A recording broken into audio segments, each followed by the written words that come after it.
चंदौली के गांव के किसान परिवार से निकल करके प्रदेश ही नहीं देश की राजनीति में अपना एक मुकाम हासिल करने वाले युवा नेता के रूप में मनोज सिंह काका जी आज हमारे साथ मौजूद हैं।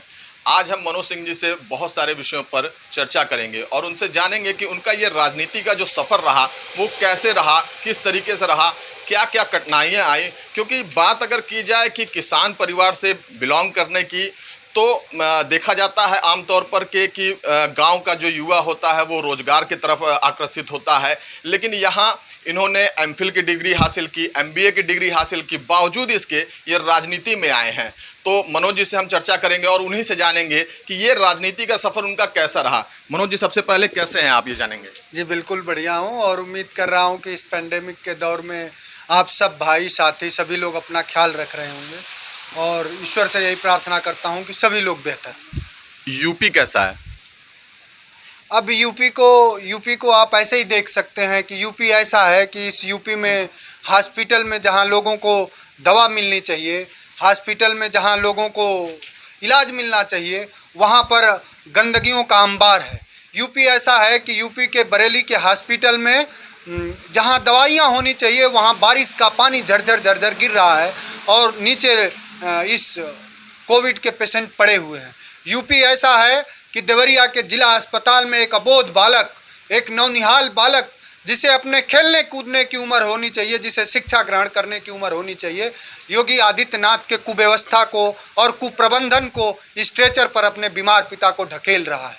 यूपी ऐसा है। यूपी ऐसा है, आप अभी जब आए हैं, आप सब भाई, आप साथियों का स्वागत। आप जब आए हैं तो मैं जिस जगह खड़ा हूँ इसी ग्राम सभा में एक भट्ठे पर एक गरीब किसान की कुचल करके, ईंट से कुचल के हत्या कर दी जाती है। यूपी ऐसा है। यूपी ऐसा है कि विकास दुबे जैसा दुर्दांत अपराधी को योगी सरकार के कई मिनिस्टर और कई विधायकों के संरक्षण प्राप्त हैं। यूपी ऐसा है कि सड़कों पे सड़क नहीं बल्कि गड्ढे हैं। यूपी कुछ इसी तरह का है। मनोज जी, बात करें आपके राजनीतिक सफ़र की, तो आप एक किसान परिवार से बिलोंग करते हैं, आपने एमफिल किया, आपने एमबीए किया, ये हाई क्वालिफिकेशन लेने के बावजूद आप राजनीति में क्यों आना चाहें? देखिए, हम लोग बहुत गरीब और बहुत किसान परिवार से, बिल्कुल मुकम्मल किसान का मैं बेटा और एक बेहद गरीब किसान का बेटा मैं कह सकता हूँ।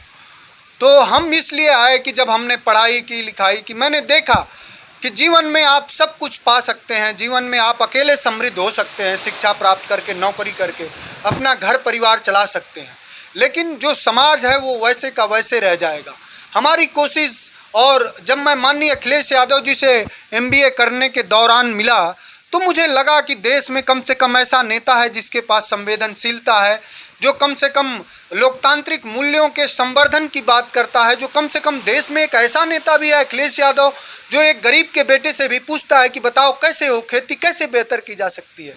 तो मैं वहीं से प्रेरित हुआ। मैंने सोचा कि मैं पढ़ाई करके सिर्फ अपना ही भला कर सकता हूँ, लेकिन अगर समाज के लोगों के अगर दुख और पीड़ा को मैं उठा सकता हूँ, अगर हाशिए पे पड़े हुए व्यक्ति के हक की अगर मैं बात कर सकता हूँ, तो मेरे एमबीए एमफिल करने के डिग्री से कई गुने ज़्यादा का काम होगा। इसलिए मेरा रुझान इधर हुआ। एक व्यक्तिगत सवाल, इतने कम उम्र में आपने जो मुकाम हासिल किया, एक चीज़ जानना चाहेंगे मनोज जी, थोड़ा सा व्यक्तिगत सवाल है, ये काका शब्द जो आपके नाम के बाद जुड़ा है, ये काका शब्द कैसे जुड़ गया? देखिए, काका शब्द ऐसे जुड़ गया कि गांव में लोग जो ढीठ किस्म के लोग होते हैं उनको काका कहते हैं, और मैं बचपन से ही ढीठ किस्म का आदमी था। मैं अगर घर में भी गलत होता था तो मैं घर में भी गलत का विरोध करता हूं, और आज भी हमारे जितने साथी मित्र दोस्त यार हैं वो सब जानते हैं कि मैं गलत का कभी साथ नहीं दे सकता। मेरे साथ भी, अगर मेरे साथ 24 घंटा रहने वाला व्यक्ति भी अगर गलत करेगा तो मैं उसका साथी हूँ ही नहीं, न रहूँगा कभी। और जो भी गलत करेगा, चाहे आप मुझे सारा कुछ सुविधा दे दें और आप गलत कराना चाहें, तो मैं मुखर विरोधी हूँ।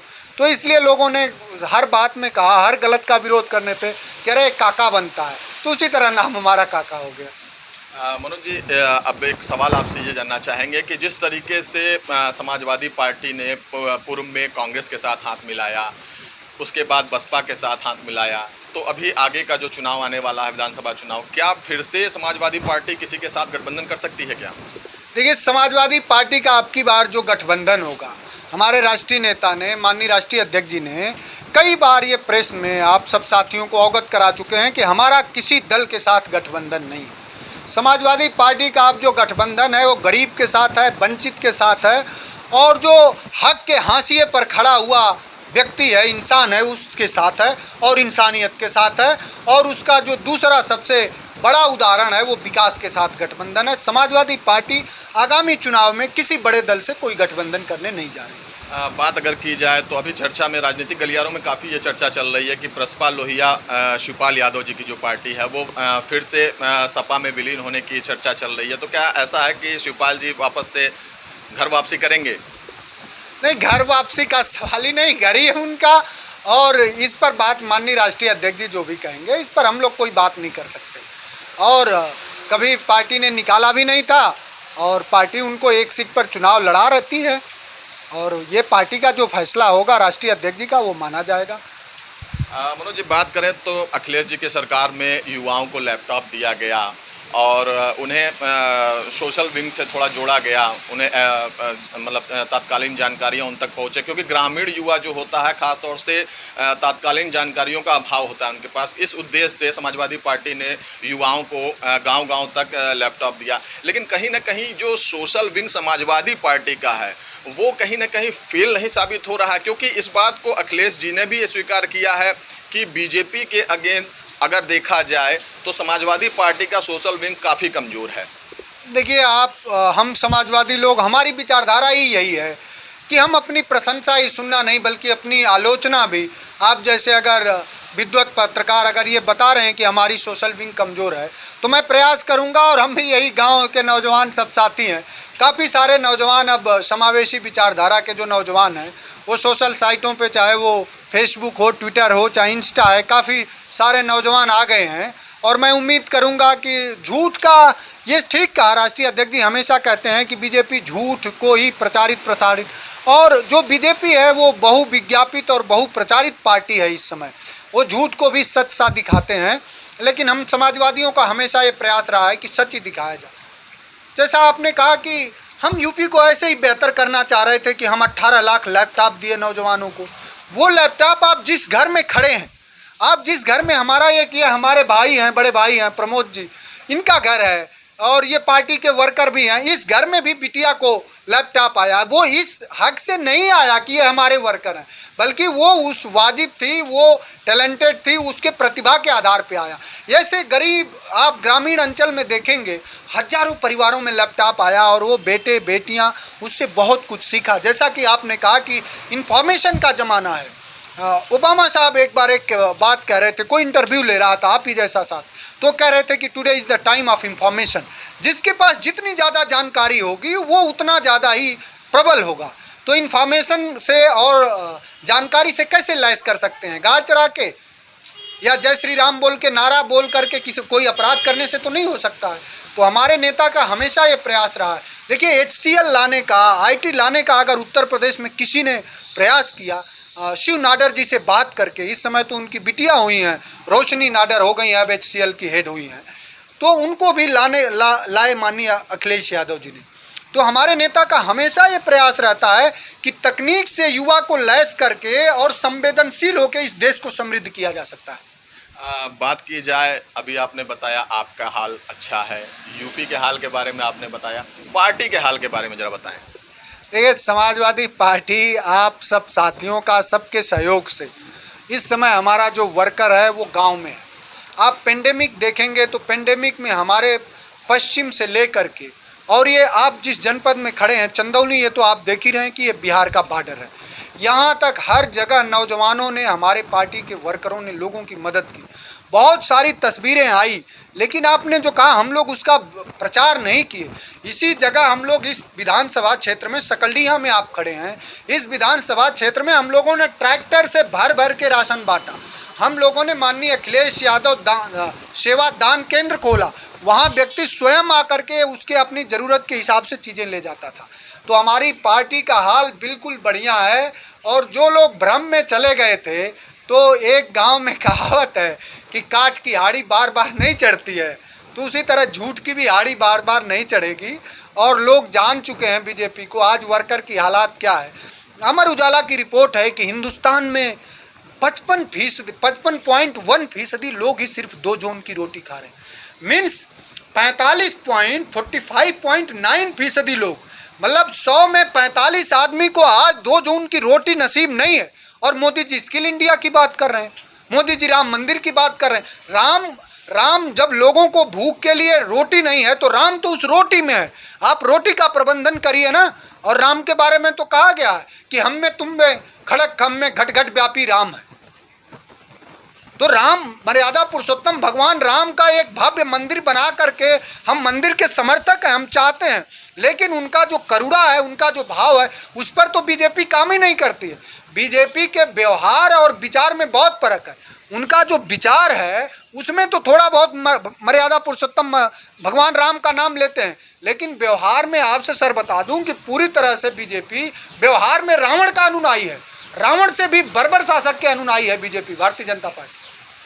बात की जाए कि इस समय सपा के जो संरक्षक हैं मुलायम सिंह यादव जी, अब पार्टी की कमान अखिलेश जी के हाथ में है। क्या कुछ अंतर देखने को मिला है कि मुलायम जी के समय में जो पार्टी की स्थिति रही और अखिलेश जी के समय में जो पार्टी की स्थिति है? इसमें अंतर, ये सवाल माननीय राष्ट्रीय अध्यक्ष जी से भी किया जा चुका है। तो माननीय राष्ट्रीय अध्यक्ष जी ने कहा है कि यही अंतर है कि नेताजी रेसलर थे, नेताजी कुश्ती के खिलाड़ी थे, और हमारे राष्ट्रीय अध्यक्ष माननीय अखिलेश यादव जी फुटबॉल के खिलाड़ी हैं। तो आप समझ ही सकते हैं कि किक लगेगी तो गेंद कहाँ जाएगी। आप राष्ट्रीय प्रवक्ता हैं, इस नाते आपके पूरे प्रदेश में जो भी हलचल चल रही है पार्टी के अंदर या जो भी कला चल रही है, उसको लेकर के आपकी भी जिम्मेदारी बनती है कि कहीं ना कहीं उस कला को दूर किया जाए। बात की जाए अगर बनारस की, तो जो महानगर अध्यक्ष इस समय नियुक्त हुए हैं, उनको लेकर के पार्टी में काफ़ी विरोध है, कई सारे लोग पार्टी छोड़ भी रहे हैं। तो इसको लेकर के कहीं ना कहीं नहीं लगता है कि जो जिम्मेदारी जिनको दी गई है, क्या वो उस जिम्मेदारी का निर्वहन ईमानदारी पूर्वक नहीं कर पा रहे हैं? क्या कुछ अभाव दिखाई दिया आपको? नहीं, ये आपने ऐसा कहा, इस तरह की कोई बात हमारे संज्ञान में आई नहीं। और पार्टी के पुराने नेता रहे पारसनाथ जी, पारसनाथ जी पार्टी छोड़ दी है क्योंकि उनके बेटे को पार्टी में वो जगह नहीं मिली जो जगह उनको मिलनी चाहिए थी। अगर ऐसी बात है तो पारसनाथ जी से हम लोग बात करेंगे, लेकिन बनारस में पार्टी और संगठन बहुत बढ़िया काम कर रहा है। और मैं रोज़ देख रहा हूँ सोशल साइट के माध्यम से, और लोगों से, आम लोगों से मैं बात करता हूँ। मैं जो आपने बात कही, हम संवाद समृद्ध होने के हम लोग पक्षधर हैं। डेली हम लोगों से बात करते हैं, बनारस हमारा ही मंडल है, मैं डेली आते जाता रहता हूँ, बात करता हूँ। बहुत बढ़िया संगठन चल रहा है। और आपका कोई सुझाव है और अगर आपस में कोई मनमुटाव आया है तो उसको हम लोग बातचीत करके सुलझा लें। योगी सरकार लगातार अपराध को लेकर के काम की जा रही है, लेकिन इसके विपरीत में जो विपक्ष की पार्टियां लगातार प्रश्न चिन्ह खड़ा करते आ रही हैं। तो क्या कुछ लग रहा है कि सरकार क्या पूरी तरीके से क्राइम कंट्रोल पे फेल्योर साबित होती नजर आ रही है? ये तो सरकार की रिपोर्ट है, ये एनसीआरबी की रिपोर्ट है कि उत्तर प्रदेश में विगत 4 सालों में सबसे ज़्यादा अपराध बढ़ा। अभी आप जहां आए थे रिपोर्टिंग करने, वहां एक आपने देखा कि एक गरीब किसान की भट्टे पे बर्बर हत्या कर दी गई। हम लोग वहीं से आ रहे हैं। अभी हमारे जनपद में चंदौली में ये चौथी 5वीं हत्या है। अभी माड़ौरा प्रधान की हत्या कर दी गई, जिगना हत्या कर दी गई, और ये हत्या है। तो लगातार हत्याएँ हो रही हैं। विकास दुबे जैसे लोग जो सशक्त हुए, जो कि पुलिस वालों पे गोलियां चलाया, दुर्दांत अपराधी, वो यही है। लेकिन विकास दुबे का एनकाउंटर भी तो कर दिया गया। हम तो इनकाउंटर किया गया, हम इनकाउंटर पर सवाल नहीं खड़ा कर रहे हैं। हम चाह रहे हैं कि जो कल अभी सुप्रीम कोर्ट का अगर आप वर्डिक्ट पढ़ेंगे तो सुप्रीम कोर्ट ने कहा कि स्टेट की रिस्पॉन्सिबिलिटी है, it's a duty to state to maintain the rule order, हैं, maintain the law and order. जो शासन का जो रूल ऑफ लॉ है, रूल ऑफ लॉ को अगर किसी को इम्प्लीमेंट करने की जिम्मेदारी है तो स्टेट की है, और उसमें योगी आदित्यनाथ जी पूरी तरह फेल। उनके जनपद में विगत 1 महीने में कम से कम 27 हत्याएं हुई। और आप कासगंज से लेकर के देख रहे हैं, देवरिया से रोज़ डेली हत्याएं हो रही हैं। उत्तर प्रदेश की सरकार जानते हैं, जब आप संस्थानिक गलतियां करेंगी, योगी आदित्यनाथ जी की सरकार ने, माननीय मुख्यमंत्री जी की सरकार, मैं तो बार बार कहा हूँ कि आप संत हैं। संत के बारे में तो ये कहा जाता है कि संत न छोड़े संत ही कोटिक मिला है संत, अमलय भुजंग ही बेदिया शीतलता न तजन। लेकिन आप कैसे संत हैं कि आपके ऊपर सर्पों का प्रभाव पड़ जा रहा है? आप अफसरों की अगर नियुक्ति किसी जात धर्म को देख के करेंगे, आप कैलिबर देख के, कैपेबिलिटी देख के अफसरों की नियुक्ति करिए ना। तो संस्थानिक गलतियां बहुत कर रही है योगी सरकार। आपने कहा प्रधानमंत्री मोदी को लेकर के कि जो मोदी सरकार है वो भी फेल्योर साबित हो रही है, लेकिन चाइना के मुद्दे पे मोदी सरकार ने एक्शन लिया और जो भी साइट्स इंडिया में चलते थे वो सारे के सारे बैंड कर दिए गए। तो कहीं ना कहीं ये बहुत बड़ा फैसला नहीं दिखाई दिया मोदी सरकार का? आप जानकारी करिए, ये टिक टाक बंद होने से कुछ नहीं होने वाला है। मैं आपको ऐसे 10 कंपनियों का नाम बता सकता हूँ जो कि सेंट्रल गवर्नमेंट ने वहाँ से, आप बहुत सारे लोगों को जानकारी नहीं पता होगी कि हमारे यहाँ जितनी मेट्रो आई हैं हमारे सारे स्टेटों में, वो सारे मेट्रो के डिब्बे आप पता करिए चाइना कंपनी के हैं। बड़े बड़े जितने सारे प्रोजेक्ट हैं, मोदी जी क्या रोकेंगे? मोदी जी ने तो वो जो लिबर्टी स्टैचू उन्होंने बना, वो जो वल्लभ भाई पटेल का, पूज्य सरदार वल्लभ पटेल का जो बना, उसमें भी चाइना की कंपनियों ने भाग लिया। तो ये तो दिखावा, मैंने आपसे कहा तो। और सामरिक मुद्दे पे तो नेपाल जैसा देश जो हमारा सदियों से दोस्त था वो तक आंख दिखाने लगा है। तो सामरिक मुद्दे पे तो पूरी तरह से फेल है बीजेपी ना। आगामी विधानसभा चुनाव में कौन से नारे लेकर के पार्टी उतरने जा रही है, क्या कुछ रहेगा मुद्दा खास? समाजवादी पार्टी का एक ही नारा है, जो लोहिया का नारा था, जो पूज्य नेताजी का नारा था, समता प्लस संपन्नता और इक्वल टू समाजवाद। हम चाहते हैं कि समाज में हर तरह की गैर बराबरी खत्म हो और समाज में समृद्धि आए। समृद्धि एक ऐसी चीज़ है कि वो हर तरह के संकीर्णता को और हर तरह की विपत्ति को खत्म कर देती है। समाजवादी पार्टी का नारा सिर्फ रोजगार है, सिर्फ विकास है, सिर्फ समावेशी विकास है। समाजवादी पार्टी का यही नारा है। तो ये थे हमारे साथ समाजवादी पार्टी के राष्ट्रीय प्रवक्ता मनोज सिंह काका जी, जिनसे हमने बहुत सारे सवाल किए और उनका बेबाकी से इन्होंने जवाब दिया। हम आगे भी ऐसे ही शख्सियत से आपको मिलाते रहेंगे, तब तक के लिए बने रहिए हमारे साथ।